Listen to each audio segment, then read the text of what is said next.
믿음은 밑소리다 라는 제목으로 하나님의 말씀의 은혜를 나누고자 합니다. 좀 표현이 어렵습니다. 그리고 오늘 특히 우리 젊은 친구들은 좀 집중해서 잘 좀 들어보시기 바랍니다. 믿음의 얘기를 좀 구체적으로 해봐야 될 것 같아서 오늘 믿음이 무엇인가, 믿음에 대한 얘기부터 한번 해보겠습니다. 믿음 하면 믿음이 뭐냐? 히브리서 몇 장이죠? 히브리서 11장 한번 가보시겠습니다. 히브리서 11장. 자, 히브리서 11장입니다. 364쪽이나 5쪽쯤에 있습니다. 364쪽 아니면 5쪽에 히브리서 11장입니다. 우리가 너무나 잘 알고 있다고 생각합니다.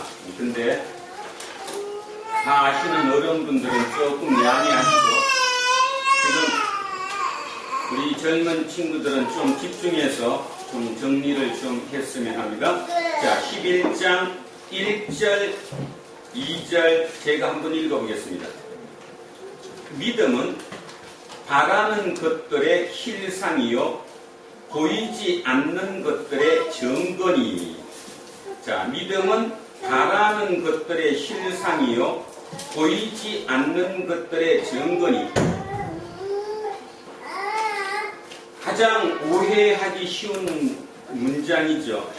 자, 쉽게 제가 이해하는 것으로 쉽게 말을 한번 바꿔보겠습니다.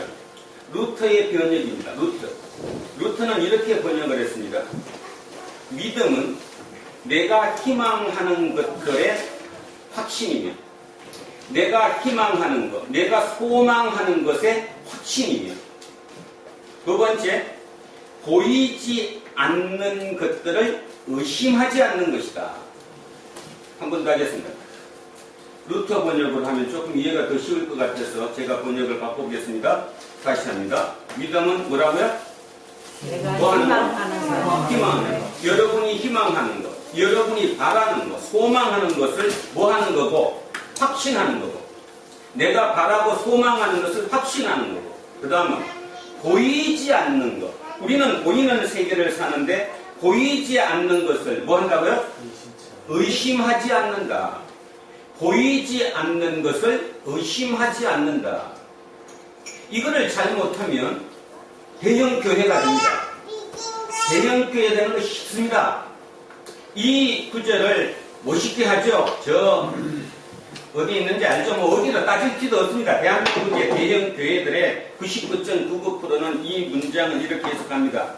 머리에 그려라. 당신이 원하는 게 뭔가? 당신이 원하는 게 기업인가? 그러면 그 기업을 머릿속에 쌩쌩이 그려라. 쌩쌩이 그려라. 그러면 그것이 확신이 될 것이다. 그죠? 그렇게 해서 그걸 이루어진다. 한마디로 얘기하면 꿈은 뭐 된다? 이루어진다. 꿈은 이루어진다라고 합니다. 고백하던데 저도 목회 초기부터 따져서 정확하게 이해되지 않을 때 그것이 옳다라고 믿었던 사람이었고, 또 저도 그렇게 설교를 했댔습니다. 이 자리를 빌어서 진짜 죄송하다고 생각합니다. 소경이 소경을 인도했으니 죄송한 일이지요. 그러나 감사할 일은 그래도 이제 늦게나마 깨닫게 돼서 다시 알 수 있게 됐다는 데 대해서는 자, 하나님께 감사합니다. 자, 보십시오. 미국의 조엘 오스틴 똑같이 얘기하죠. 번영신학입니다. 생생히 그래라. 자, 심지어는 여의도의 땡땡땡 목사님은 뭐라고 그랬죠? 결혼하고 싶은가? 여자의 모습을 그려라. 키는 1m 70 얼마? 학벌은 어디 출신? 얼굴 모습은 어디? 눈은 어떻게 생기고? 그러면 그대로 이루어진다. 자, 여러분이 조금이라도 이성을 가지고 계시다면 한번 가만히 생각해 보십시오. 과연 하나님이라고 하는 신이 이 땅에 그것을 이루려고 이 얘기를 하셨을까, 우리한테? 저는 그러면 하나님 믿고 싶지 않습니다. 이제 와서는. 그죠? 적어도 그 정도 때문에 만약에 하나님이 그것이 믿음이라고 그걸 믿고 살라고 우리에게 말씀하셨다면 저는 그 하나님 버리고 싶다. 솔직한 얘기로 그렇습니다. 어떻게 그 하나님이 이 땅에 꿈 이루는 그것 때문에 그러겠습니까? 자, 그러면 다시 한번 정리합니다. 우리가 바라는 것, 희망하는 것에 대한 확신인데 그 희망하는 게 뭘까요? 여러분 뭡니까? 장로님부터. 장로님 희망하는 게 무엇입니까? 지금 바라시는 것. 불안나 아카데미. 네? 불안나 아카데미. 자, 하나님께서 우리에게 말씀하시는 너가 희망하는 거, 너 바라는 게 뭐냐? 바라는 거는 영원한 생명입니다. 영원한 생명. 한마디로 영생이라고 부르는 거죠. 우리 인간 실존의 가장 궁극적인 소망은 영생입니다.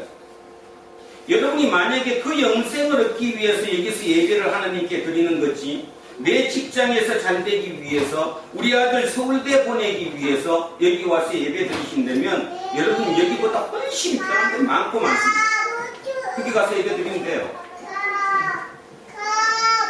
자, 우리의 궁극적인 것은, 우리의 바람의 가장 핵심적인 궁극은 뭐냐? 내 영원한 생명, 궁극적인 내 생명입니다. 그러면 이제 여러분은 오해할 수 있어요. 이 생명 죽을 건데? 그렇죠. 이 생명은 죽죠. 그러나 이 생명은 부활합니다. 우리는 부활신앙입니다. 그래서 부활합니다. 근데 이제 오해하는 게 있어요. 요즘 밖에 나가면 코스모스가 살랑살랑 참 예쁩니다. 그죠? 자, 코스모스가 씨앗이었을 때 그 씨앗인 코스모스 씨앗이 저렇게 살랑살랑 이쁜 생명으로 변할지 알았을까요? 몰랐을까요? 아니, 코스모스 씨앗이 씨앗 상태에서 자기가 크면 그렇게 지금 저 이쁜 꽃으로 사람들이 참 보고 가슴 설레는 저 꽃으로 변할지 알았어요? 몰랐어요? 몰랐죠. 모릅니다. 그게 부활생명이라는 겁니다. 부활생명이라는 것은 우리 정재필 권사님이 돌아가셔서 부활하신다. 저 땅에서 부활하는 이 모습이 이 모습이다. 아니라는 거예요. 우리도 모르는 거예요. 저도 모르고 정재필 권사님도 부활할 때 어떤 모습인지 모르는 거예요. 코스모스 씨앗이 코스모스 같이 그렇게 이쁜 꽃으로 필지 몰랐던 것처럼. 그래서 우리는 소망을 가지는 거예요. 나는 소망을 어떻게 가지냐? 난 진짜 예쁜 꽃 되고 싶어. 아니, 꽃보다 열매, 맛있는 열매, 누군가가 내 걸 갖고 맛있게 먹을 수 있는 그 열매 되고 싶어. 그게 부활 생명이죠. 그게 부활 생명입니다. 우리의 궁극적인 바람은 생명입니다. 생명. 그 영생을 확신한 거예요. 내가 확신하는 거. 두 번째는 뭐예요? 두 번째 뭐 빨리 써봐. 오늘 이거 못하면 안 끝날 거야. 보이지 않는 것의 증거. 보이지 않는 것의 증거. 보이지 않는 것이에요. 우리 눈으로 보이는 게 아니라 보이지 않는 것의 증거. 이거를 루트는 어떻게 번역했다고요? 보이지 않는 것을 의심하지 않는 것이다. 보이지 않는 걸 의심하지 않는 것이다. 그러면 대표적인 보이지 않는 게 뭡니까? 믿음. 보이지 않는 것. 하나님이지. 흘렀네 이거. 누구예요? 하나님이요. 하나님. 하나님의 능력이고 하나님의 나라고 하나님이에요. 하나님은 보이지 않는다고. 그 보이지 않는 걸 의심치 않아야 된다는 겁니다. 그게 믿음의 실체입니다. 믿음. 자, 그러면 정리합니다. 믿음은 내가 바라는 것에 대한 확신이에요. 내가 바라는 내 희망의 궁극적인 희망은 뭐라고요? 다시 궁극적인 돈 아니에요? 영생. 영생입니다. 내 생명이요. 어떤 생명인지 알죠? 코스모스 씨가 설레이잖아. 어떻게 될지. 자기 모습도 설레이는 것처럼 우리 마찬가지입니다. 우리 설레이는 거예요. 오늘부터 정제필거나 집에 가서 막 꿈꾸시면서 설레셔야 돼. 이 모습으로 부활하는 게 아니라 어떤 모습일까요? 그죠? 나중에 꼭 한번 봐야 돼. 내가 가서 천국가 물어볼게요. 못 알아볼 거니까. 그죠? 근데 못 알아볼까? 알아볼까요? 알아보죠. 직관적으로 알아봐요, 그냥. 그러면 또 사람들이 오해해요. 지난번에 제가 이 말씀 드렸잖아. 99마리는 살아있고, 이제 한 마리가 양이 없어졌는데, 주인이 그 잃어버린 한 마리를 찾으러 갔다고. 자, 그러면 100마리나 있었는데 그 한 마리가 없어졌는데 어떻게 알았냐고. 하나, 둘, 셋, 세었을까? 아니요. 그냥 아는 거예요, 그냥. 이걸 오해하면 안 되는 거예요. 그냥 아는 거예요. 그래서 제가 얘기했잖아요. 제가 학생을 100명을 가르쳤다. 그럼 오늘 누가 결석했는지 그냥 안 되니까요. 그냥 세서 아는 게 아니라 딱 보면 알아요, 그냥. 누가 지금 없어졌어요. 그런 것처럼, 그냥 아는 것처럼 영생, 내 영생에 부활한 새로운 생명, 그 생명에 대한 확신을 갖는 겁니다. 아멘? 예, 여러분 확신입니다. 여러분이 그 부활 생명, 새로운 영생, 새로운 생명이 어떻게 될지 항상 설레이는 마음으로 희망하고 기대하고 소망하는 거예요. 그게 믿음입니다. 자, 두 번째는 보이지는 않지만 그 보이지 않는 하나님, 그 하나님의 능력, 그 하나님의 나라를 의심하지 않는 거예요. 그것이 바로 믿음이다. 믿음. 이게 교회에서 잘못 번역이 되는 거죠, 해석이. 믿음은 아까처럼 네가 원하는, 바라는 모든 욕심을 이루는 게 믿음이다. 그래서 그거에 감정들로 댕겨요, 그치? 아, 어디 가서 했더니 말이야, 저기 명일동에 어디 교회 가서 새벽 기도를 며칠을 했더니 아, 갑자기 그 사람이 뭐 부사장으로 승진하고 뭐를 개발을 했고 뭐, 그죠? 그런 거 들으면 마음이 막 뛰고 흥분하잖아. 안 하도 저거 해야지. 그게 다 사단입니다, 사단. 악령이라는 겁니다. 그게 성령의 역사가 아니라 악령의 역사인 것을 아셔야 되는 겁니다. 여러분은 궁극적으로 다시 얘기하는데, 여러분의 궁극적인 생명을 소망해야 하고, 보이지 않는 그 하나님의 존재를 내가 의심하지 않는 것, 그것이 믿음이다. 자, 2절 한번 해보겠습니다.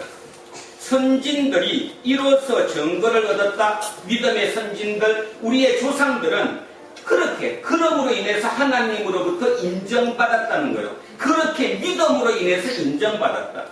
3절, 믿음으로 모든 세계가 하나님의 말씀으로 지어진 줄을 우리가 아나니 보이는 것은 나타난 것으로 말미암아 된 것이 아니니라. 자, 해석합니다. 믿음으로 모든 세계가 하나님의 말씀으로 지어진 줄을, 하나님의 말씀으로 이 꽃이 창조되었다는 것을 우리는 믿는다는 거예요.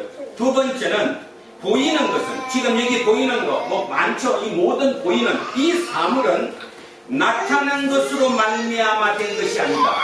보이는 것은 보이는 것으로 된 것이 아니다. 그러면 뭔 뜻이에요? 이 말을 해석하면 보이는 것은 보이지 않는 것으로부터 시작한 것이다.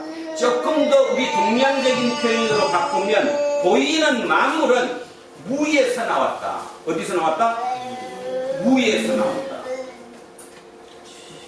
무에서. 우리가 있는 모든 것은 무에서, 없는 곳에서 있게 됐단다. 무에서 나왔다. 그러면 그게 뭐예요? 없는 곳에서 있게 돼서 무에서 나온 걸 뭐라고 해야 되나? 창조. 그렇지. 왜 이렇게 똑똑할까? 창조. 그러면 결론적으로 이 3절의 핵심 말, 누구가? 하나님께서 세상과 이 모든 만물을 뭐 하셨다? 창조하셨다. 이 말이에요. 그 말을 이렇게 멋지게 해놓으니까 막 별별 해석을 다 하는 거지. 결국 우리가 믿어야 할 것은 세상과 이 세상의 모든 만물은 하나님께서 창조하신 거예요.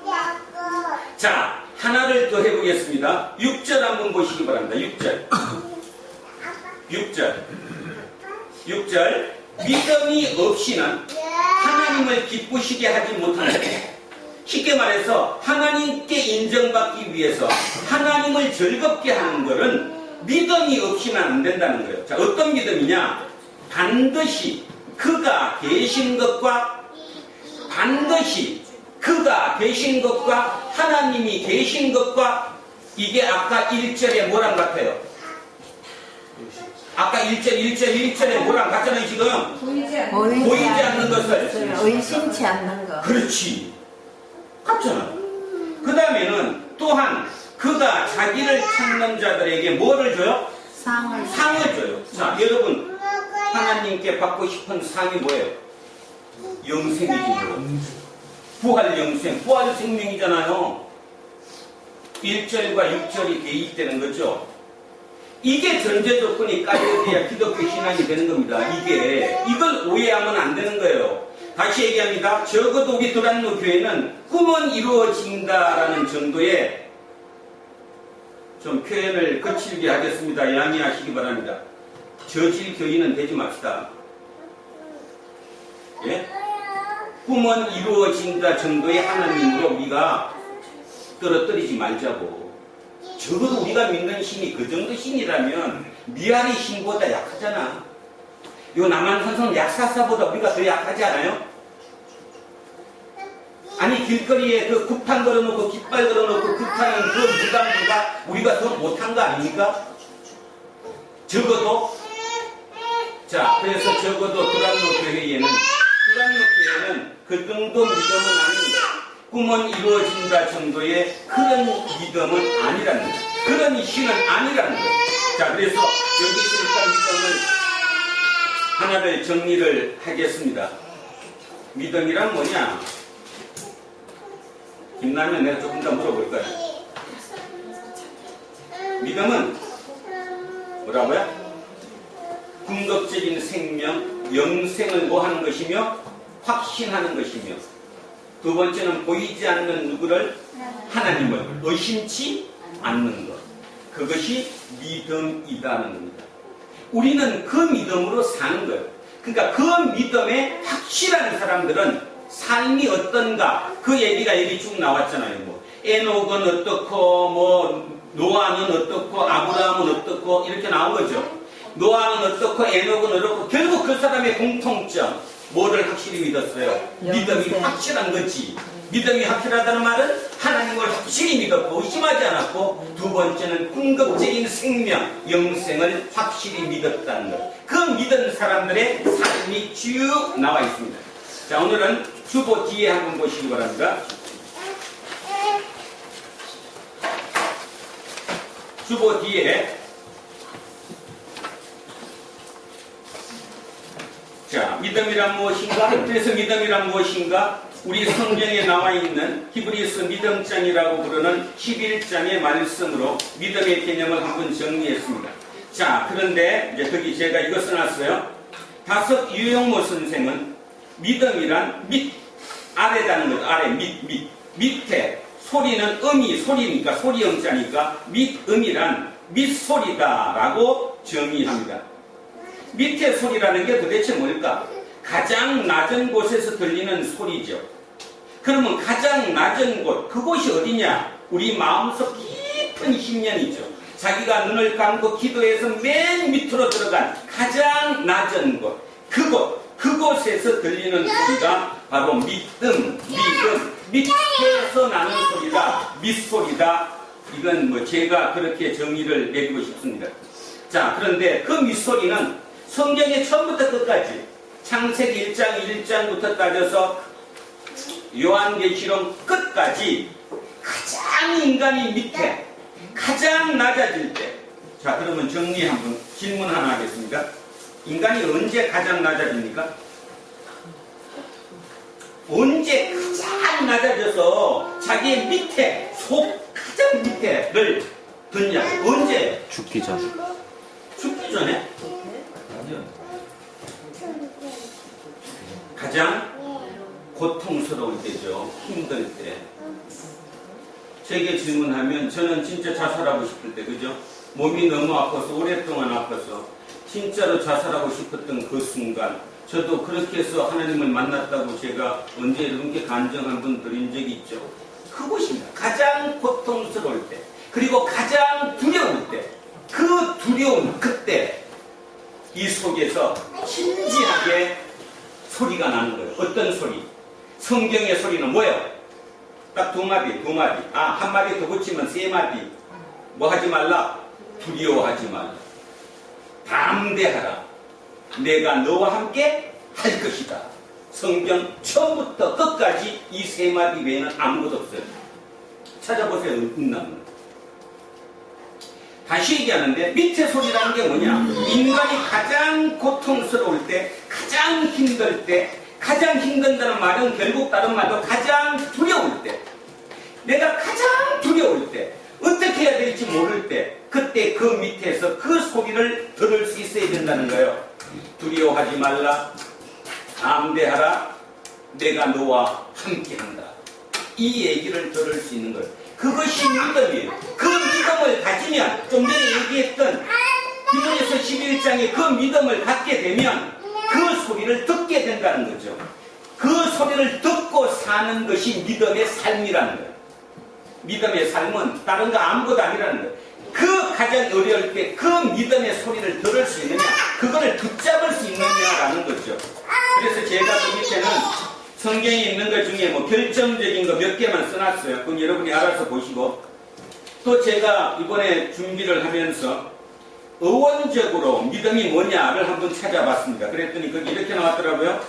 어원적으로 믿음은 믿음의 어간 밑은 원인석보의 본고장을 밑곧이라 했고, 석보상절에서 본국, 그를 밑나라라고 한 것으로 볼 때 결국 밑이 뭐라는 뜻이에요? 본이라는 거죠. 본. 그러니까 우리말로 밑이라는 말은 본이라는 뜻이거든요. 본이라는 게 뭐예요? 근본, 뿌리라는 거죠. 뿌리. 자, 그래서 믿음은 뿌리다 이렇게 하는 거예요. 우리말로 따지면 믿음은 뿌리다. 그러면 결국 뭔 뜻입니까? 이게 또 이해가 되죠? 믿음은 내 속에 뿌리 내리는 거예요. 깊이 뿌리 내리는 거예요. 내 속에. 이게 밑이에요. 한문으로 따져서 한자어의 믿음은 뭐죠? 신. 믿을 신자죠. 신자의 앞에 붙어있는 인. 이 인자는 인자인가 알죠? 사람 인자. 이 사람 인자는 뭐의 약체라고요? 몸 신자.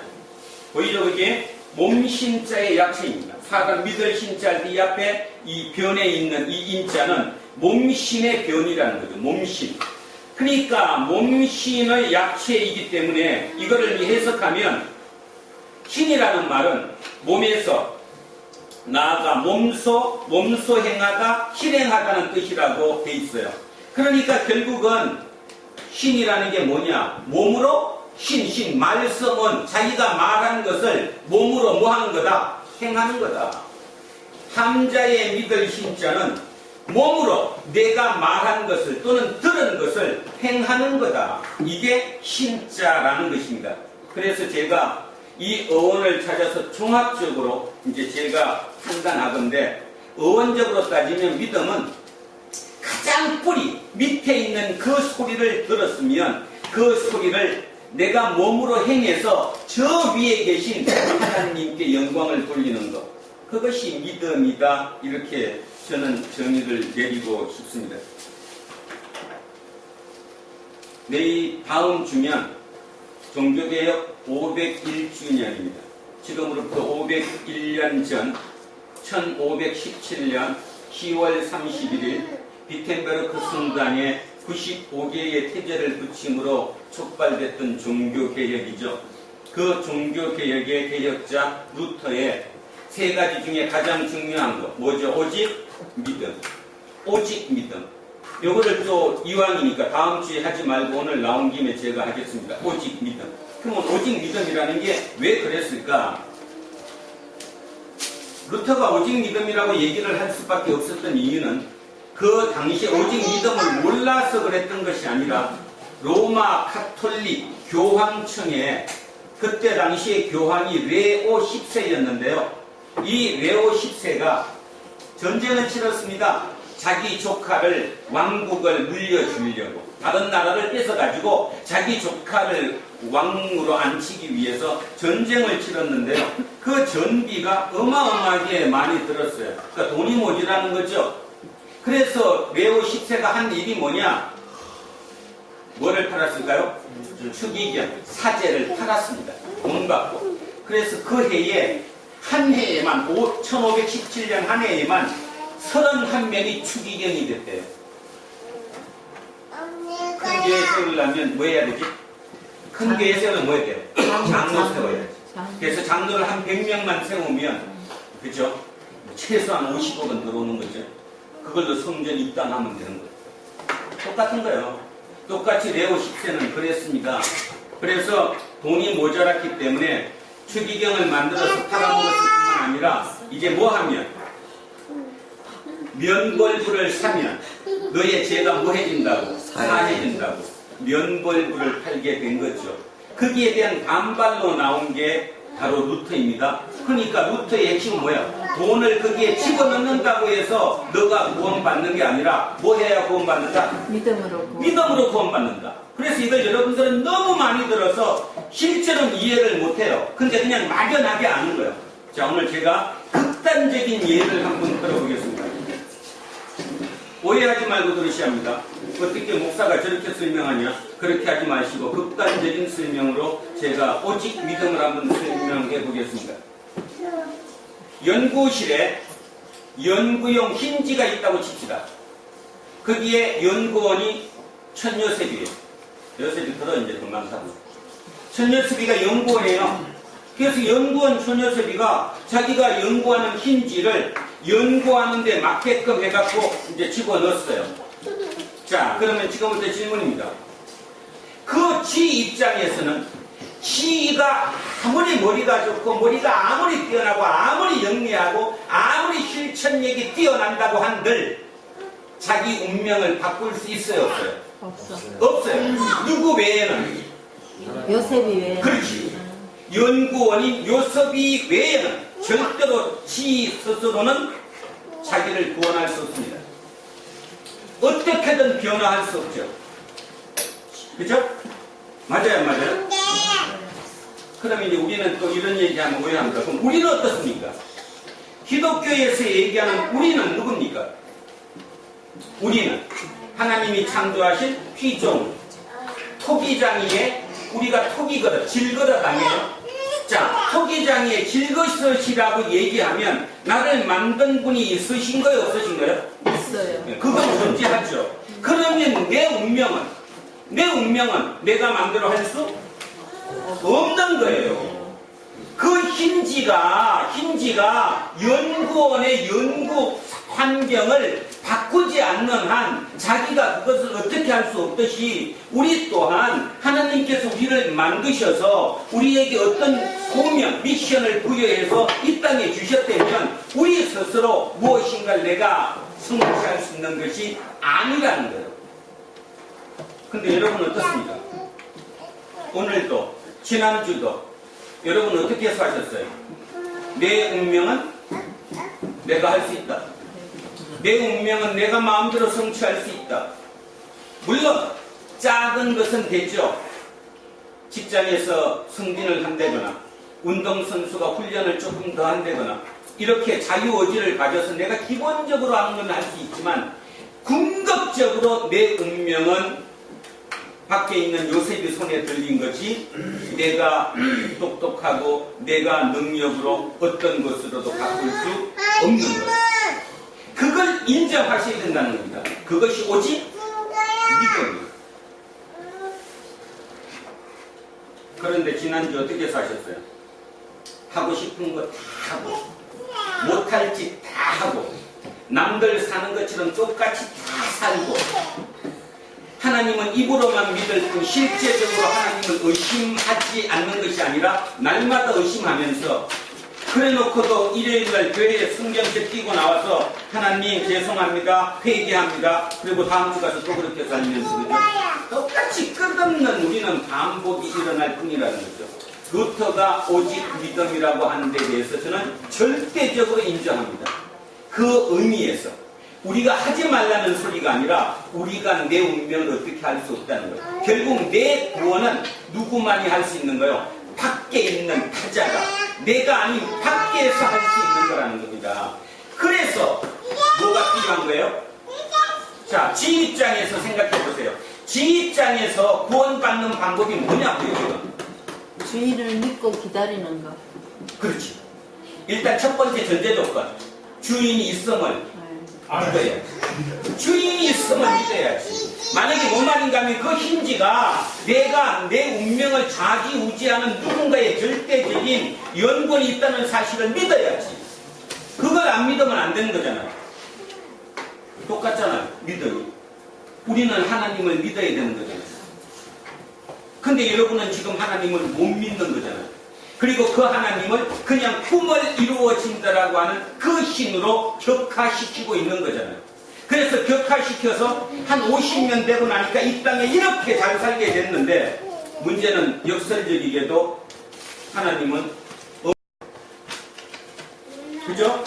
우리 어머님이나 여기 교회 생활 오래 하신 우리 권사님이나 장로님이나 그때부터 그 믿음이 그렇게 성숙했었다면 지금쯤 우리는 참 호감하면서 편한 세상에 살아야 되는 것이 지극히 정상적인데도 반해서 왜 40년 전보다 지금은 더 우리는 불행하고 살고 있다는 거죠. 부인하지 못하잖아요. 왜 그렇게 믿음이 좋았는데 자식들은 불행하게 살아? 그럼 또 얘기하겠죠. 우리는 괜찮다고? 그러면 잘못하는 겁니다. 나만 괜찮으면 잘못하는 거예요. 그래서 오늘 이 믿음의 얘기, 밑소리라는 얘기, 이런 의미를 좀 깊이 있게 한번 들어주셨으면 합니다. 자, 그래서 마지막에 루터의 얘기를 잠깐 하면서 루터의 믿음이 어떠했는가를 한번 확인해 보겠습니다. 뭐 루터에 대해서 얘기는 너무 많이 했으니까 자, 이제 적게 할게요. 루터가 레오 10세에 의해서 파문당했습니다. 쫓겨났다 이 말입니다. 쫓겨났는데 루터가 살고 있었던 비텐베르크의 주 이름이 작센주이거든요. 독일에. 그러니까 지금의 그 폴란드 쪽으로 있는 작센주입니다. 그 작센주의 선제후, 그러니까 영주죠. 영주가 프리드리히 3세였는데 이 프리드리히 3세 입장에서는 자기 주에 있는, 자기가 맡고 있는 자기 영내에 있는 루터가 파문당하는 게 기쁘지 않죠. 마음으로 찝찝하잖아요. 그리고 내가 책임져야 될 사람이 파문당하는 게. 그래서 거꾸로 이렇게 얘기합니다. 이제는 교황한테는 파문당했지만 흰성 로마 제국 황제한테, 다시 누구한테? 황제. 무슨 제국? 신성. 자, 그때 시대는 무슨 권도 강했고 교황권과 황제권이 이렇게 비등비등 왔다 갔다 했어요. 물론 황제권이 조금 세기는 했지만, 교황권이 세긴 했지만 황제 또한 이렇게 맘먹을 정도까지 힘이 키워진 상태예요. 자, 그래서 이제 교황에게는 파문당했지만 황제에게는 한번 변명을 해보자. 변명이 뭔지 알죠? 바울이 변정했듯이 나가 이러이렇다고 나를 변명하는 기회를 만들었어요. 그 기회를 만든 곳이 브름스라고 하는 곳인데요. 그 브름스에 가서 드디어 이제 루터가 변명을 합니다. 자, 그 변명을 한번 읽어보겠습니다. 잘 안 보이죠? 어딘가 하면 밑에서 그 위에 있는 색깔 작게 나와 있는 곳입니다. 제가 한번 읽어보겠습니다. 성서의 증거에 의해서나 아니면 분명한 이성에 의해서 저를 설복시키지 않는다면 교황과 홍의회는 종종 오류를 범했으며 스스로 모순에 빠진 적이 많았기 때문인데 저는 제가 인용한 성경의 가르침을 따를 수밖에 없습니다. 제 양심은 하나님의 말씀에 사로잡혀 있기에 저는 아무것도 철회할 수 없으며 또는 철회하지 않겠습니다. 왜냐하면 양심에 역행하는 것은 저에게 안전하지도 않고 옳지도 않기 때문입니다. 저는 다른 선택을 할 수 없습니다. 여기에 제가 서 있습니다. 하나님이 저를 도와주시기를 빕니다. 아멘. 이 뭔 의미냐 하면요, 이 의미예요. 황제 카를 5세가 루터고 얘기한 거, 당신한테 변명의 기회를 준다. 단지 지금 기회를 주기 전에 당신이 지금 주장하고 있는 것을 철회할 용의는 없는가? 철회하면 모든 걸 봐주겠다. 그랬더니 루터가 이렇게 대답한 거예요. 나는 절대로 철회할 생각이 전혀 없다. 이유가 뭡니까? 빨간 걸로 제가 써놓은 거. 이유가 뭐예요? 왜 철회할 수 없어요? 철회 안 하면 죽는데. 하나님의 말씀이 어디에? 양심에. 그 양심이 어디에요? 밑. 나의 가장 깊은 곳 밑. 신념이라고 부르는 신념. 그 깊은 곳에 하나님의 말씀이 그곳에 쌓이는 거예요. 그러니까 나는 내 삶이 하나님께 사로잡혀 있는 거예요. 그 말씀에 사로잡혀 있는 거예요. 그러니까 그것을 버릴 수 없기 때문에 나는 죽더라도 내 거를 철회할 생각이 전혀 없습니다. 왜? 당신들이 공격하듯이 내가 철회하면 나를 살려준다고 하지만 그게 결코 나한테는 옳은 것이 아닙니다. 왜 옳은 게 아니에요? 사는데? 자, 그러면 오늘 믿음대로 해봅시다. 믿음대로. 루터의 믿음의 이 생명은 무슨 생명이에요? 영생이잖아요.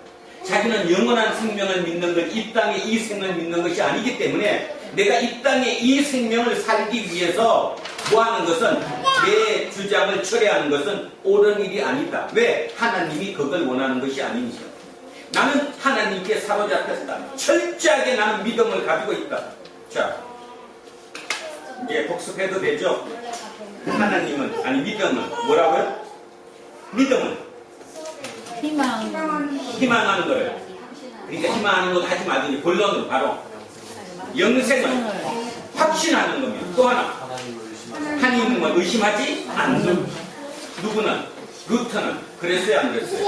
이 문장을 통해 그랬기 때문에 그걸 버텨낸 거예요. 오늘 이순 집사님 하나님의 뜻을 알고자 직장에서 하나님의 뜻을 알고 이순 집사뿐만 아니라 여러분 모두가 다 각자 자기 삶에 하나님의 뜻이 무엇인가 궁금하시지 않습니까? 하나님의 뜻이 뭐겠습니까?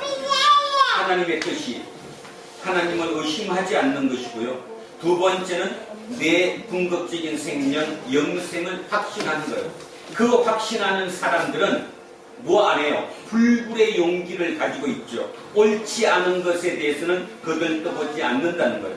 내 이익에 연연하지 않는다는 거예요. 그러면 그 길은 하나님께서 나에게 계속 주고 있는 거예요. 어떤 방법으로든 내게 주고 있는 거, 그 주고 있는 일을 그렇게 열심히 살면 당연히 모든 뜻은 그 영광으로 갈 수 있다는 겁니다. 오늘 조금 더 이제 본문을 읽어보다 보면 오늘 본문 읽기에 이런 얘기가 나오죠. 우리는 궁금한 게 하나 있는데 사도 바울이 붙잡혔습니다.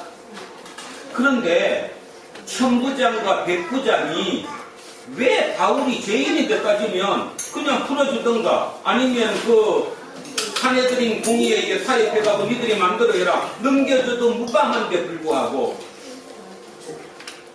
그 늦은 밤에 그 군인을 동원해서 왜 보내줬을까? 궁금하지 않으십니까? 쉽게 설교하면 이렇습니다. 하나님이 하셨기 때문이다. 그러면 이제 저는 오늘 그 질문을 여러분께 드리고 싶습니다.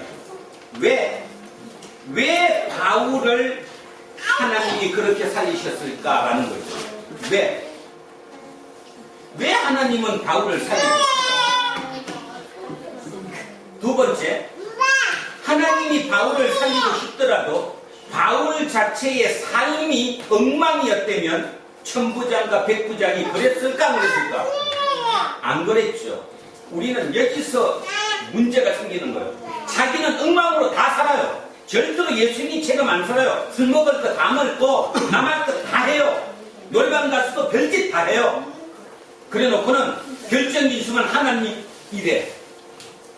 하나님이 어떻게 역사를 하십니까? 하나님은 사람을 통해 역사해야 되는데 사람을 통해 역사하기 위해서는 그 사람한테 내가 인정이 받았어야 역사가 되는 거 아니에요? 자, 여러분 이런 얘기 들어보셨잖아요. 도마 안중근 의사가 여순 감옥에 갇혀 있을 때 자기의 어머니 조 마리아가 아들에게 편지를 보냈다. 제가 작년인가도 한번 읽어드렸는데 대충 기억하실 겁니다. 뭐였죠? 죽어라. 뭐 하지 말고 항수하지 말고 내가 보낸 이 옷 깨끗한 이 수의를 입고 너는 죽어라. 나 다시 볼 생각하지 마라. 그게 옳은 것이다. 근데 여러분 그 편지가 어떻게 우리에게 전해졌는지 아십니까 혹시? 그 편지가 우리에게 어떻게 전해졌냐? 우리가 그 내용을 어떻게 아냐고? 일본 간수 통해서 왔습니다. 그렇죠. 바로 안중근 의사를 뭐 했던? 간수. 그 간수 이름이 지바 도시치입니다. 지바 도시치라는 그 간수가 그 안중근의 그 감옥의 감방 그 생활하는 모습을 보고 감명을 받은 거예요. 그래서 뭐 했어요? 자기 일기장에다가 안중근이 얘기한 걸 다 메모해놨어요. 그 메모책에 그 내용이 나와 있어서 지금 우리는 그걸 아는 거예요. 그래서 그 사람은 마지막에 안중근 그 죽기 전에 당신 대단하다. 나는 적국의 일본인 사람이지만 믿더라도 나에게 말 한마디 문장 하나만 써달라. 안중근이 안 써줬는데요. 죽기 전날 써뒀대잖아. 그러면서 안중근이 그 사람한테 이렇게 얘기했대요. 당신 마음에 너무 가책을 느끼지 말아라.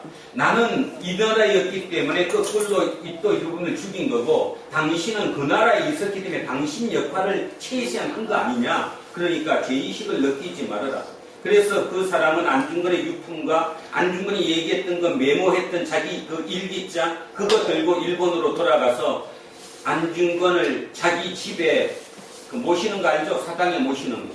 사당에다 모셔놓고 지금까지 제사를 지내고 있는 사람이잖아요. 뭐를 느끼셨습니까 지금? 왜 바울을 무조건 하나님이 하셨다고 그러면 안 되는 거예요. 그렇게 설교를 들으면 여러분 잘못되는 거다 이런 뜻입니다. 할 짓 다 안 해놓고 주변에 사람이 저 사람은 능력이 있는 사람이야. 저 사람은 진짜 깨끗한 사람이야. 저 사람은 진짜 예술쟁이야. 그렇게 믿어주면 하나님이 그 사람을 통해서 그 사람이 어떤 사람이든 통해서 나를 역사시켜 줄 수 있지만 사람에게 나는 저 사람 아주 엉터리야. 아주 약업 빠진 사람이야. 직급밖에 몰라. 예수 믿어다 구치만 못 받은 사람이야. 누가 어떻게 도와줍니까? 우리는 여기서 착각하는 거예요. 이해하십니까? 그래서 다시 한번 부탁드리면 무엇을 하느냐가 중요한 게 전혀 아닙니다. 내 지금 하는 환경에서 내가 어떻게 살아가느냐의 문제죠. 믿음을 가진 삶의 자세가 중요한 것이지 그 다른 건 아무것도 중요하지 않아요. 그것만 가지게 되면 나머지는 모두가 그냥 해결되죠. 해결되는 게 전혀 뜻밖의 것으로 해결되는 거 알죠? 상상하지 못했던 일로 나는 새롭게 부활할 수 있다는 것. 우리 주변에 그런 사람 참 많잖아요. 그죠? 뜻밖의 경우에 그렇게 어떤 일을 감당을 해서 그 위치에 서게 된 사람들이 수도 없이 많은 겁니다. 그리고 마지막으로 오늘 저는 여러분에게 두란노 교회의 교인으로 우리가 추구해야 될 것에 대해서 마지막 진짜 당부를 한번 해드리고 싶습니다. 일주일을 진짜 예배드리듯 제대로 사십시오. 제대로. 그 믿음을 가지고 나의 희망은 궁극적인 생명입니다. 두 번째, 보이지 않는 하나님을 나는 의심하지 않습니다. 그 틀을 놓고 아까 얘기했던 극단적인 설명처럼 내가 연구실의 흰 지입니다. 내 아무리 노력으로 내가 아무리 약삭 바르고 내 머리가 아무리 좋고 내가 아무리 어떤 일을 하더라도 연구원의 지시에 맞는 일을 하지 않으면 내 운명은 끝난다는 사실. 그러면 내가 가장 잘할 수 있는 건 뭐냐? 그 연구원이 의도했던 대로 내가 그게 충실히 최선을 다해서 살아주는 것. 그러면 그 삶 자체를 통해서 주변 사람들이 아니 정확하게는 하나님이 주변 사람을 통해서 나를 그 위치에 세워주신다는 겁니다. 그것을 믿으셔야 된다는 겁니다. 믿음은 무엇입니까 그럼? 믿음은 무엇입니까? 작년에 제가 이런 설교를 한 번 한 적이 있는데요. 알렉산더 대왕이 준마, 말에 아주 그 유명한 준마를 100마리를 구해다가 훈련을 시키라고 명령을 했습니다. 그래서 그 당시로 뛰어난 말들을 훈련을 시켰습니다. 1년 동안. 그리고 난 뒤에 그 1년이 지난 다음에 그 100마리 말을 이틀을 물을 먹이지 않고 굶긴 다음에 물가로 데리고 갔습니다. 말이 막 뛰어갑니다. 물가니까 물 보러. 그런데 주인이 얘기합니다. 바로 물 앞에 3m 앞에서 뭐라고? 스톱! 그랬더니 몇 마리는 다 먹는데 100마리 중에 99마리는 다 가서 물 먹느라고 그걸 안 듣는데 나머지 한 마리는 거기서 스톱을 했다는 거 아니에요? 그것이 믿음입니다. 그것이 온유입니다. 온유. 성경의 온유는 딱 두 사람 얘기합니다. 누구죠? 성경의 온유를 두 사람 얘기해. 누굽니까? 모세. 그럼 왜 모세가 온유합니까? 하나님이 너 거기 못 들어가. 예, 알겠습니다. 그죠? 또 온유한 사람이 있는데 나는 온유하니 다 내게로 오라. 누구예요? 예수 그리스도. 죽어라. 죽겠습니다. 그러면 믿음이 뭔지를 알지 않겠습니까? 오늘 본문의 사도 바울도 똑같습니다. 사도 바울도 밑소리를 들었습니다. 어떤 밑소리죠? 밑에서 소리를 들었어요. 담대하라. 뭐하라? 담대하라. 너는 지금 여기 예루살렘에서 나를 증거한 것 같이 어디 갔어도 로마에 갔어도 증거해야 될 것이다. 그것이 믿음이잖아. 믿음의 삶이잖아. 그 믿음의 밑소리를 들었어요. 밑소리를. 담대하라. 그러니 걱정하지 않는 거죠. 걱정하지 않았더니 생각하지 못한 방법으로 오늘 기적이 지금 일어나고 있는 거 아닙니까? 자, 오늘 본문 한번 읽겠습니다. 자, 오늘 본문 11절부터 한번 봅니다. 그날 밤에 주께서 바울 곁에 서서 이러시되 담대하라. 밑소리입니다. 밑소리. 밑에서 나오는 소리 믿음이에요. 자, 담대하라. 너가 예루살렘에서 나의 일을 전한 것 같이 로마에서도 정언하리라 하십니다. 결국 그 밤에 얼마나 두려움에 떨었겠어요. 두려움에. 언제 죽을지 모르는데 그 밤에 그 두려움에 그 속에서 이 소리를 들은 겁니다. 우리에게 지금 가장 중요한 것은 여러분이 지금 자리 그 자리에서 이 소리 두려워하지 말라 담대하라를 들을 수 있어야 된다는 겁니다. 그러면 또 여러분은 또 해야 합니다. 아무리 들어도 안 들려. 그러면 아까 누구처럼? 아까 루터처럼 하나님의 말씀이 내 양심에 뭐 했다고요? 사로잡힌 거예요. 이 말씀을 붙들어야 해요. 이 말씀을 붙드시라고. 담대하라. 나도 이 말씀을 붙드는 거예요. 그래서 내 양심에 이 담대하라는 말로 그냥 꽉 채워져 있는 거예요. 두려워할 게 없는 거죠. 조금 불편한 거 그냥 넘어갈 수 있는 거예요. 자, 이게 바로 밑소리라는 거예요. 그리고 또 오해하지 마세요. 그날 밤에 주께서 바울 옆에 서서 그러니까 주님이 바울 옆에 와서 써갖고 얘기하셨나 보다. 뭐 주님이 돌아가셨는데 어디 가서 써서 얘기해. 부활하신 주님께서 그렇게 말씀하셨다는 표현을 이렇게 쓴 거죠. 아주 내 가까이에서 했다. 이런 뜻으로. 자, 날이 새매 유대인들이 방을 지어 맹세하되 바울을 죽이기 전에는 먹지도 않고 마시지도 아니하겠다 하고 이같이 동맹한 자가 40명이에요. 그러니까 바울을 죽이기로 모의한 사람이 몇 명이에요? 40명. 대제사장들과 장로들에게 가서 말하되 우리가 바울을 죽이기 전에는 아무것도 먹지 않기로 굳게 맹세했다. 꼭 죽이겠다 이 뜻이죠. 자, 15절. 이제 너희는 그의 사실을 더 자세히 물어보내는 척하면서 공회와 함께 천부장에게 청하여 바울을 너희에게로 데리고 내려오게 하라. 뭔 말이에요 지금? 천부장, 대제사장에게 사내들인 공의회에서 오늘, 그러니까 내일입니다. 내일 정확하게 내일 아침에 다시 한 번 더 사도 바울에 대해서 신문을 하려고 그러니까 천부장, 당신이 바울을 내일 아침에 공회로 보내주라. 이렇게 청하라는 거예요. 그러면 거기가 올세, 그가 우리 가까이 오기 전에 중간에 골목길에서 우리가 죽이겠다.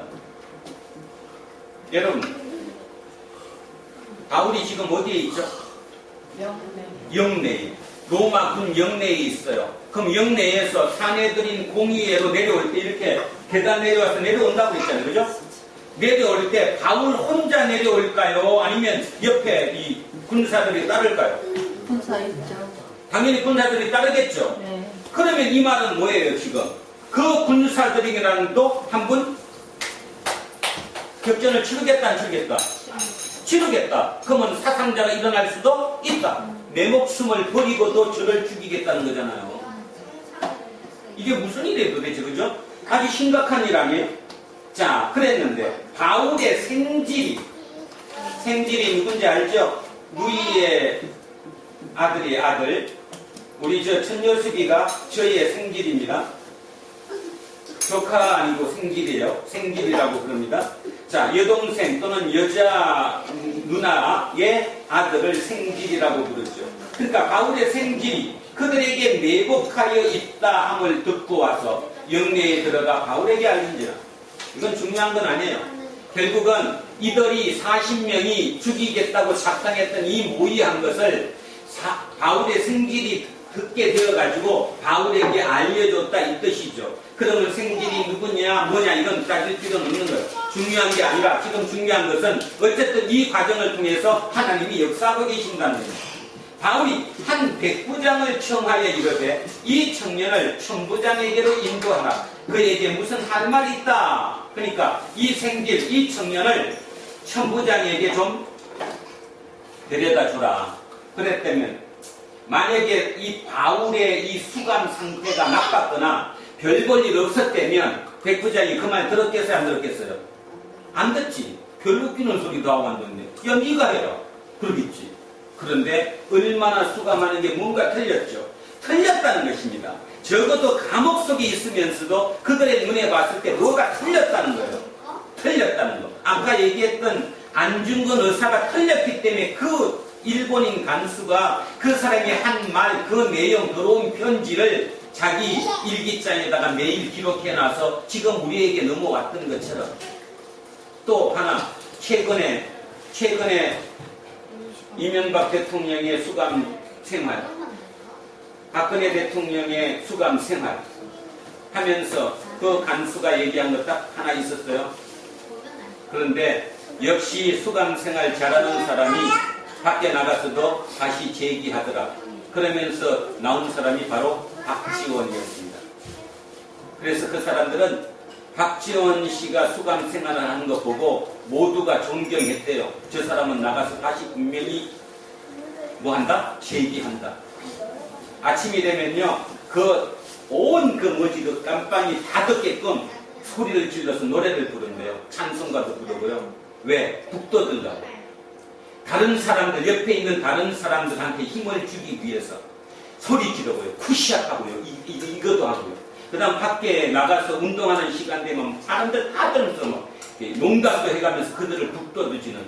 그러니까 수감 생활하는 삶이 틀렸다는 거예요. 그러면서 자기 특혜를 하나도 바라지 않았다잖아요. 나한테 하지 말고 저 사람한테 해줘라. 나한테는 하지 마라. 그래서 그 사람들이 저 양반은 분명히 나가서 다시 제기한다. 그죠? 제기하잖아요.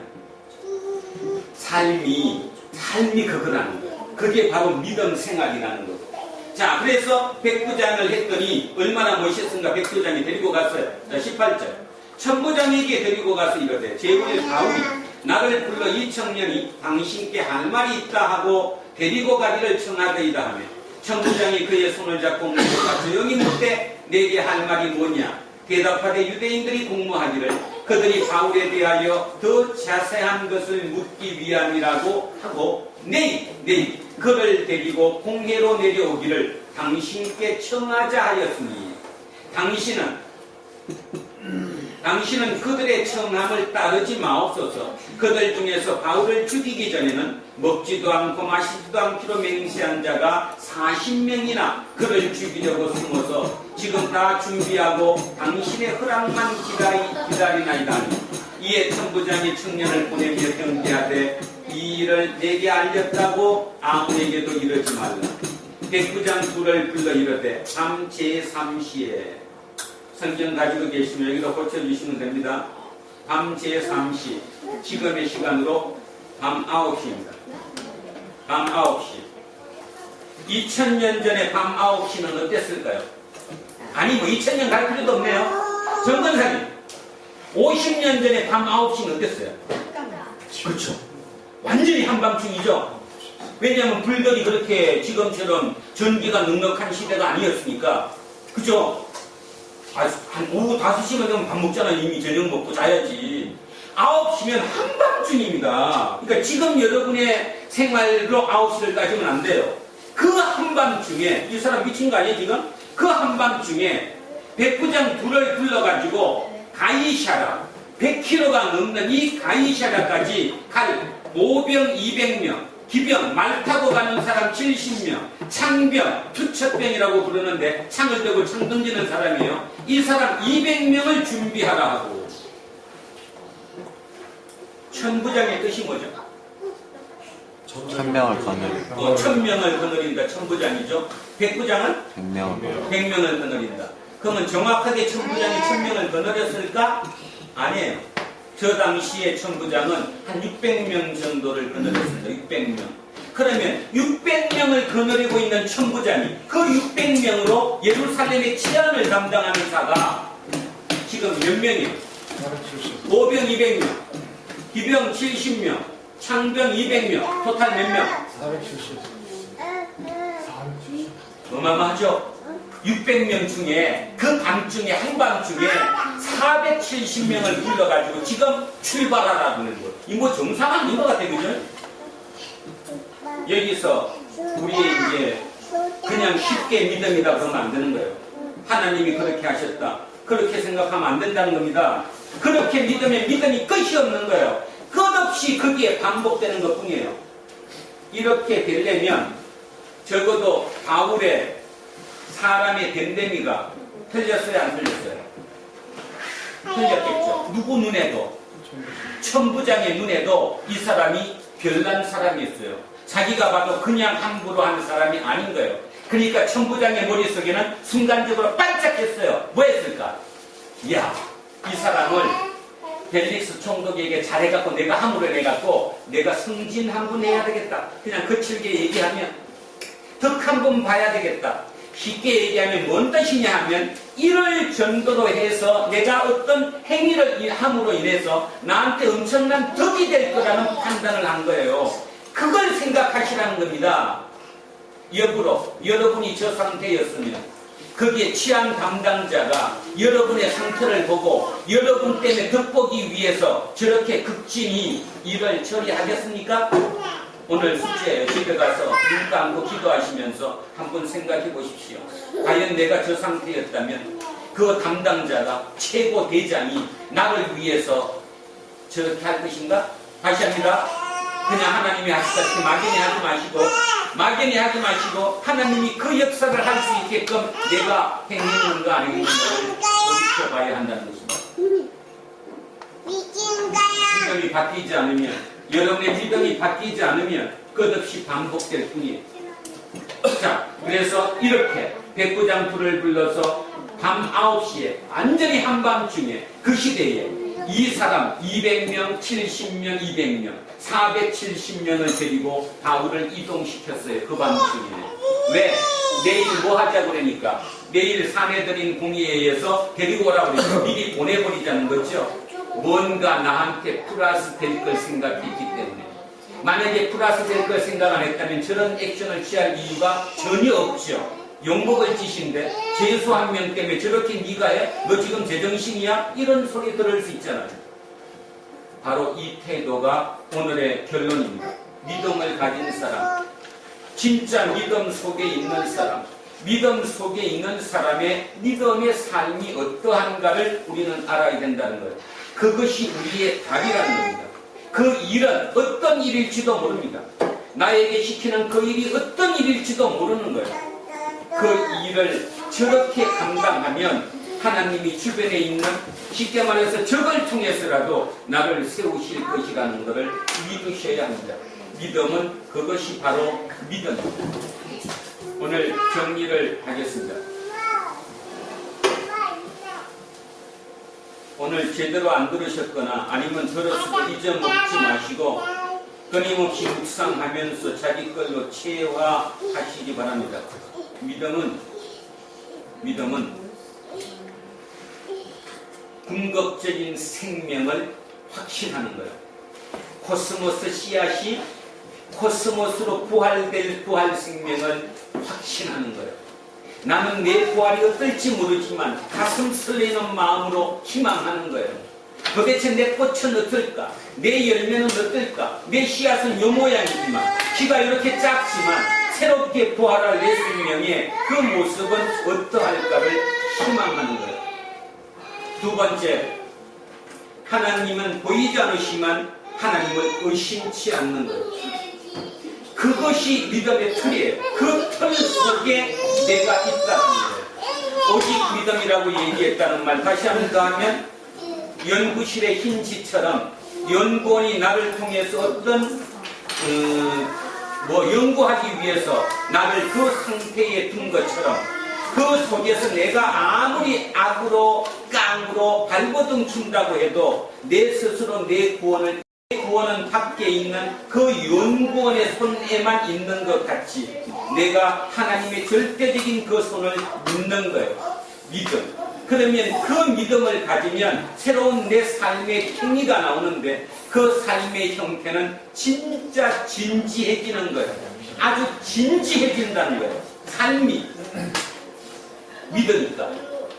바울의 믿음은 바로 그 믿음이었다는 거고 지금으로부터 500년 전에 루터의 믿음도 바로 그 믿음이었다는 겁니다. 그 믿음을 통해서 담대해질 수 있었고 두려워하지 않을 수 있었고 하나님이 함께 하심을 항상 내가 믿을 수 있었기 때문에 그 위기 때마다 견뎌왔다는 것. 그런 교회에 저를 비롯한 우리 모두는 진짜 부활 생명으로 빠르면 이 땅에 살아있는 동안 늦더라도 우리의 후손들을 통해서 꼭 부활할 수 있기를 진정으로 소망합니다. 믿으시기 바랍니다. 그리고 우리 주변을 한번 돌아보시기 바랍니다. 어떤 가게를 제가 지정해서 얘기해서 좀 대단히 죄송한데 잘 모르지만 그냥 편의상 요 앞에 가다 보면 여기 바로 코너 도는데 닭한마리 집이라고 집이 있어요. 그 옛날 순댓국집을 했었는데요. 순댓국집 참 잘 됐습니다.